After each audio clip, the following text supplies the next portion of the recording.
And then finally, the other subject, a big one, and that was Iran. She's been meeting, actually lobbying with her fellow foreign ministers here in London, and in fact brought two experts with her on sanctions. That's a big issue. We talked about sanctions, and she said it's aimed at changing the mindset of the Iranian government's leaders.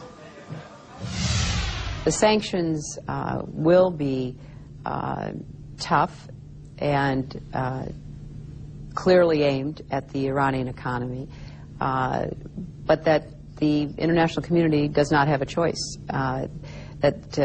This is, unfortunately, a situation in which the behavior of the Iranian government, not just in this instance, but what they're doing to protesters and demonstrators. I mean, one of the foreign ministers from a Muslim country told me with just total bewilderment. He said, how can they have a death penalty to demonstrate? I mean, that's basically what they've come to. So their society is under a lot of stress.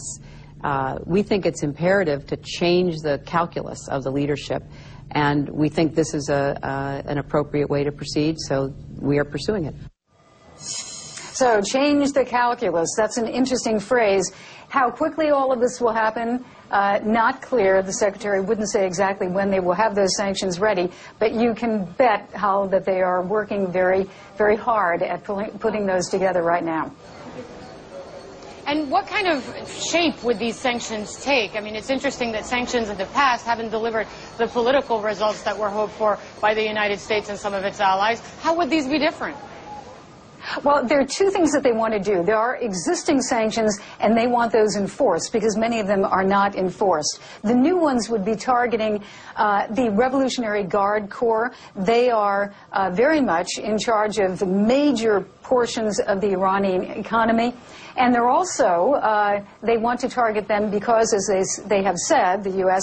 and others have said that the Revolutionary Guard are really responsible for much of the repression of the demonstrators. So that said, they continue to say that there are two tracks, that they're willing to talk. They want the Iranians to do what the international community wants them to do, which is give up the nuclear program, but at the same time they have these sanctions and they're moving ahead. Hala, one thing is the Russians pretty much are now on board, but the real question is the Chinese. All right, thanks very much, Jill Doherty. They're reporting to us live from London. They are on her interview with Secretary of State Hillary Clinton.